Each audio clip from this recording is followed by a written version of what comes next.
மறைந்த முன்னாள் முதல்வர் கலைஞரின் 97வது பிறந்த நாளை முன்னிட்டு ஞானபீடம், சாகித்ய அகாடமி உள்ளிட்ட விருதுகளை பெற்று தமிழ் தொண்டாற்றிய எழுத்தாளர்களை கௌரவிக்கும் வகையில கடந்த 2022ஆம் ஆண்டு கனவு இல்லம் எனும் திட்டம் வந்து அறிமுகம் செய்யப்பட்டது.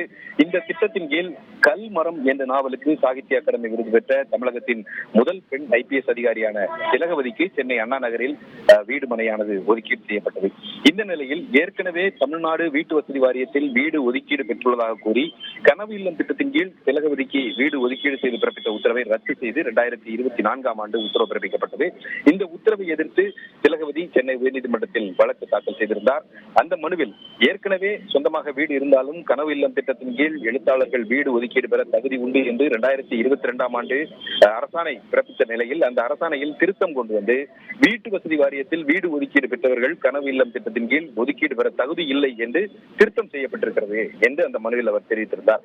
இந்த வழக்கு நீதிபதி ஆனந்த் வெங்கடேஷ் முன்பு இன்றைக்கு விசாரணைக்கு வந்தபோது கவிஞர் மு. மேத்தா உள்ளிட்டோருக்கும் இந்த கனவு இல்லம் திட்டத்தின் கீழ் வீடு ஒதுக்கீடு ரத்து செய்யப்பட்டிருக்கிறது என்று திலகவதி தரப்பில் ஆஜரான மூத்த வழக்கறிஞர் சேவியர் அருள்ராஜ் தெரிவித்தார்.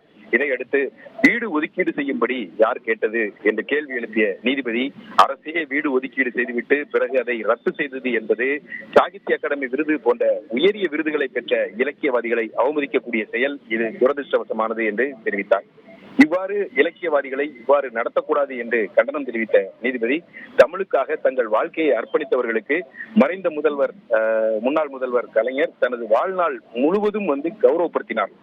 தற்போது அரசு பிறப்பித்திருக்கக்கூடிய இந்த திருத்த அரசாணையானது கலைஞரின் விருப்பத்துக்கு முரணானது. இந்த அரசு கலைஞரின் விருப்பத்திற்கு மாறாக செயல்படாது என்று நினைக்கிறேன் என்று நீதிபதி குறிப்பிட்டார். திருத்தம் செய்த அந்த அரசாணையை திருத்தம் செய்திருந்தாலும் கூட அதை முன்தேதியிட்டு அமல்படுத்தக்கூடாது என்று தெரிவித்த நீதிபதி கவிஞர் மு. மேத்தாவுக்கு வீடு ஒதுக்கீடு ரத்து செய்யப்பட்டதை எதிர்த்து தாக்கல் செய்யப்பட இருக்கக்கூடிய வழக்குடன் சேர்த்து இந்த வழக்கையும் விசாரணைக்கு எடுத்துக் கொள்வதாக கூறி இந்த வழக்கினுடைய விசாரணையை ஜூலை 9ஆம் தேதிக்கு தள்ளி வைத்திருக்கிறார்.